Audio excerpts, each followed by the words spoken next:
The discovery. My name is Jonas. I'm 23 years old and I'm studying media informatics in my 5th semester. Maybe that sounds like a boring student life. Lots of programming, databases, video editing, and so on. And yes, most days that's exactly what it is. I spend a lot of time in front of screens, working on small projects or trying to bring my own ideas to life. I often lose track of time. Sometimes I wonder if I'm disappearing too much into the digital world. My daily routine is filled with small rituals. Coffee in the morning, the same train to university, gaming or watching series in the evening.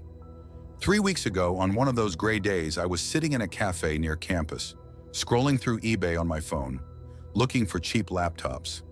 I like restoring old devices, bringing them back to life. It's kind of comforting. Then I spotted a listing, a used university laptop described as "for tinkerers only," with a ridiculously low price. The description was short and mysterious. Old device, works but acts weird sometimes. No support. Sold as is. I didn't hesitate and hit buy.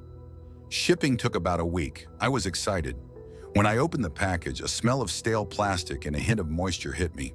The laptop looked old, scratched at the corners, keys worn down, but it still seemed sturdy. I love that character of old tech. It has a history. I plugged it in, pressed the power button. The fan spun briefly, then silence. The screen stayed dark for a few seconds. Then the desktop appeared. It was empty. No username, no documents. Only a single folder right in the middle of the desktop. Large, bold, all caps, "Do not open."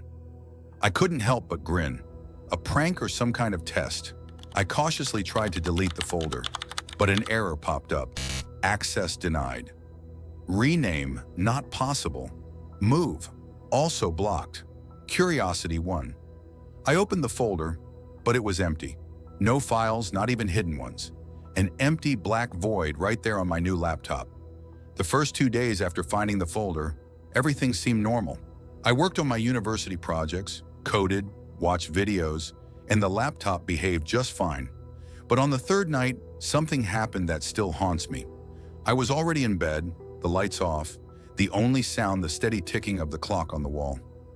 Suddenly, I heard a faint, familiar sound, my laptop powering on. I was sure I had shut it down.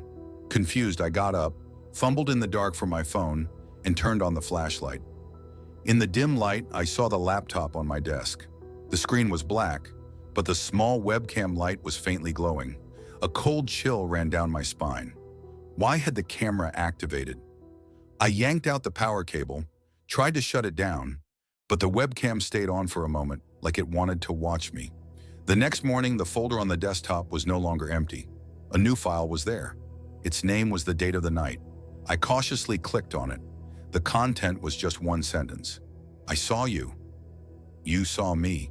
I opened the file, and immediately after, it disappeared again, as if it had never been there.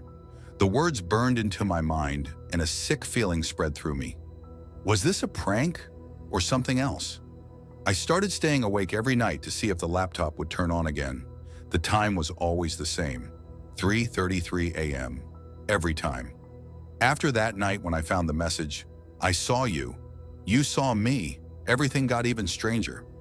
The next evening, I stayed awake again, staring at the laptop on my desk. The hours crawled painfully slow until suddenly at 3:33 a.m., the screen lit up. This time, the folder "Do Not Open" contained not one, but 3 new files. My heart raced as I hesitated to open the first file. It was a photo, black and white, blurry, grainy. It showed my bedroom exactly as it was now, but there was a shadow in the corner that shouldn't have been there. It barely moved, but I could clearly make out a shape I didn't recognize. When I clicked on the image a second time, I suddenly heard whispering from the speakers. The second file was an audio recording.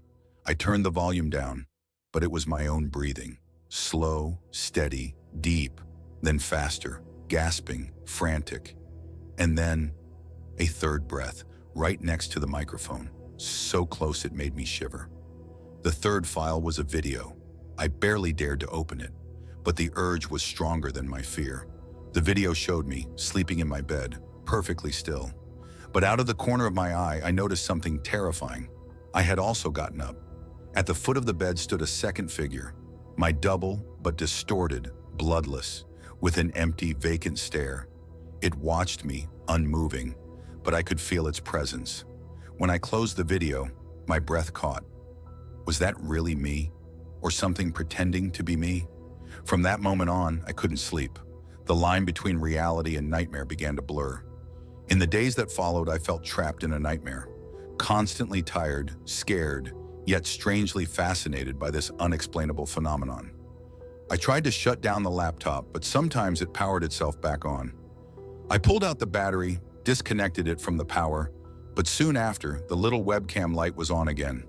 It was as if the device had a life of its own. The files in the folder, Do Not Open, kept multiplying, unstoppable. They suddenly appeared on my USB stick, which I hadn't used for days. My phone started showing the same folder, as if it was invisibly spreading across all my devices. My TV, the smartest device in my apartment, suddenly displayed nothing but the text, Do Not Open. A cold shiver ran down my spine. I tried to turn off the TV. Nothing worked. No button, no remote, no power. It was as if the folder had taken control. I felt watched, not just by the laptop, but everywhere.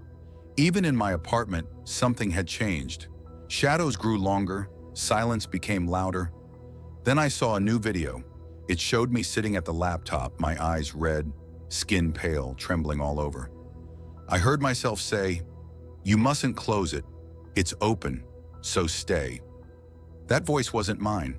It sounded distorted, foreign, but I knew it was me, or what was left of me.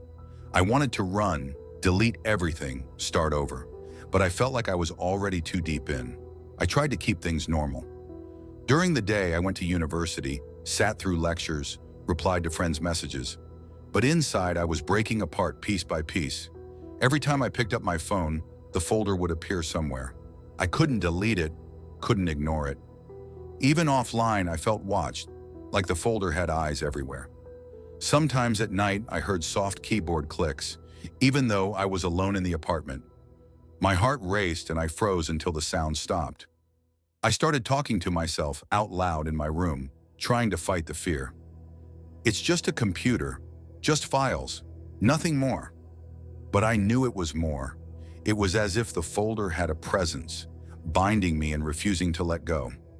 The fear turned to panic. I could barely sleep, eat, or study. The laptop stayed on day and night, the folder filling endlessly with new files. One night, completely broken, I saw myself in the screen.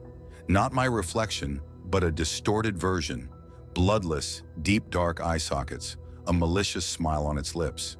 Then that version whispered, "You opened the folder, now you're part of it." I jumped up, tried to shut the laptop down, but the screen went black. Then everything went dark. When I opened my eyes again, I wasn't in my room anymore. I was inside an endless folder. Thousands of files, a sea of documents, pictures, videos, and in every file was me. I tried to scream, but no sound came out. Then I understood. I wasn't just the owner of this folder. I was the folder. I wanted to delete the folder. Now I am the content,